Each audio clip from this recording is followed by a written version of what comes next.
India has a spectacular landscape and habitat which gives unlimited choices and myriad opportunities for the undaunted, enterprising and adventurous to go mountaineering, rock climbing or explore the subcontinent's rich natural heritage without disturbance to the fragile ecosystem. We have here in our midst today one indomitable son of India, Hari Dung, Padma Shri, an eminent mountaineer and Himalayan wildlife expert, and a prominent educationist. He has often been described as the headmaster's headmaster and the environmentalist's environmentalist. He went to the Rio Earth Summit recently as a delegate and is presently chief editor of Sustainable Development, an international journal of global environment, conservation and development. His gallant and intrepid sense of adventure manifested itself in early childhood. In school, a village factory school run by the Wilderness Potteries, now on Ring Road, then in the middle of the New Delhi forest, he learned to trap and shoot partridges, quails and hare with the help of Gujar villagers of Humayunpur. The rest of the 11 years of schooling was at Modern School, Delhi, and he graduated with chemistry honours from St. Stephen's College, Delhi. After a brief stint as a tea planter in Assam and a journalist with Statesman, he joined the Doon School, where he taught for 12 years. He took over as principal of Air Force Central School, Subrata Park, Delhi, Kant in 1970 and was there for 7 years. He was awarded the Padma Shri at that time for his contribution to education and youth services. He was rector St. Paul's School, Darjeeling for another 7 years. From 1984, he was principal of Army Public School for 5 years. As an educationist, he has contributed substantially to the framing of the education policy at various stages and is author of the book Implementation of the New Education Policy. I've really enjoyed school teaching and teaching children, boys and girls, ever since 1958 when I became a teacher at the Doon School there at Doon. Of course, it was a privileged kind of teaching, though we were very underpaid, but we really enjoyed our work and we enjoyed learning more and more about many subjects. I remember I joined as a teacher of chemistry, and one day the headmaster asked me could I take over next term as teacher of English, and I said yes. So I had to learn English grammar all over, and then I went on to geography and physics and French and history at times, but it was a great excitement and a profession which we found very exciting. And how's your experience been since you've been involved in 4 public schools? Well, I mean, I taught at the Doon School for 12 years, then I was principal of the Air Force School, Subrata Park, for nearly 8 years, and then as rector St. Paul's School, Darjeeling for 7 years, and at the Army Public School on a 5-year contract, stayed a little longer. I've enjoyed teaching at these well-organized public schools, and I've enjoyed improving these schools, their academic results and extracurricular activities of the students. What I would really like to do and like to have done more would have been to do something on a larger scale for all the 65,000 secondary schools, higher secondary schools of India, because that is where we need to improve. You involved with youth services when you were in these schools? Yes, one of my aims was in fact to Indianize the Duke of Edinburgh's award, which I had implemented at 14 schools in Dehradun for outward bound activities and village and community services as social welfare. And then we made it the Indian Youth Award scheme, and the Ministry of Education accepted it, and I handed it over to my old students. Mandeep Singh Soin is still running it, but it got Indianized in a different manner. It became the Indian Award for youth work in a slightly more social and political manner rather than in a more educational school level manner. And what about recently, have you climbed some peaks, or you're still keeping up your adventurous spirit? Exciting expedition I had last year was with the Indo-American University expedition to Black Peak. All the members climbed it. I had to go as advisor because of various reasons.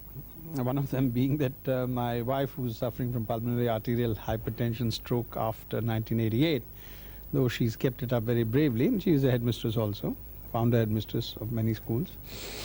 Mrs. Renuka Dang insisted that I go as advisor to this expedition because her son, that's our son, Rupin Dang, was a member. And just before that month of June, in the month of April, or was it May, Homit Ali Khan had lost his son in an expedition, which I tried to help with. I used to help with rescue and evacuation from the Indian Mountaineering Foundation. But we sent a number of helicopter sorties and experts, but couldn't retrieve him from the crevasse. So I had to go on this Indo-American expedition. It was very successful. I really enjoyed it. You've been a Himalayan wildlife expert also. So have you encountered any wildlife during your mountaineering expedition?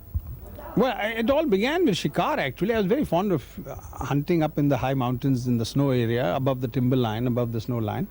The blue sheep, the ibex, the musk deer, the thar, the goral, the snow leopard and the red bear, and the pheasants and the snowcock. But in the 1950s and the early 60s, I gave up progressively hunting any endangered or rare species, and finally gave up hunting altogether.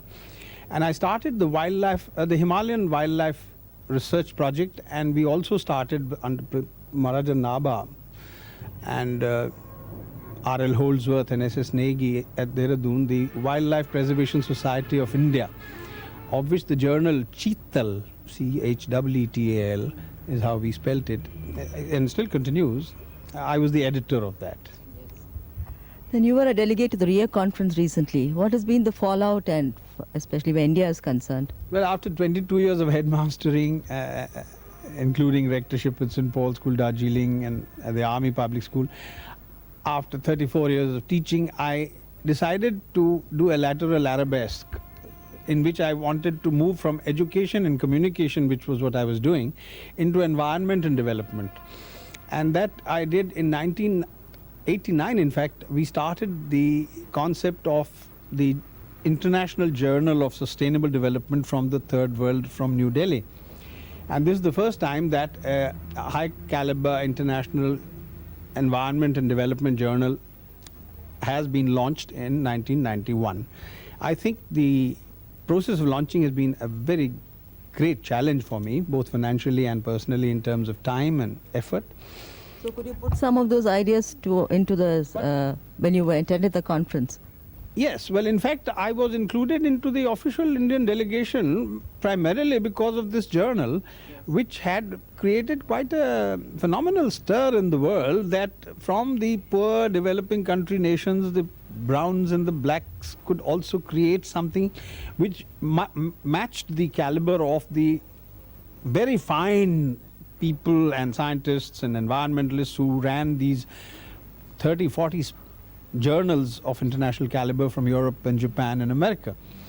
And the International Journal of Sustainable Development has now been established, and I took over 1,000 copies to the Rio Earth Summit of the United Nations Conference on Environment and Development in June 1992 with the Indian delegation, and it was very well received. And we were able, as a delegation, I think, to make a major impact by getting the conference, the Earth Summit, to incorporate some of the concerns, some of the perceptions as modifications of Agenda 21 from the third world developing countries of the South. This stage had already been set by Mr. Narasimha Rao, our Prime Minister, who at the G15 meeting in Caracas in December 1991 had already talked about solar energy research and South-South cooperation, which Dr. Manmohan Singh, if you remember, was the Secretary General of the South Commission under Muallimu, which means teacher, Julius Nyerere. And the stage had been set at the G77 meetings under the Beijing Declaration. But our delegation, led by the Prime Minister and the Environment Minister, Mr. Kamalnath, and our own civil service, well represented as we were, the NGOs also, were able to, for instance, make major useful changes for third world countries in the Agenda 21. He has two sons, Himraj and Rupin. Rupin Dang is doing a course in film studies at Dartmouth College, New Hampshire, USA, and is on a 6-month sabbatical to do a film on Project Tiger.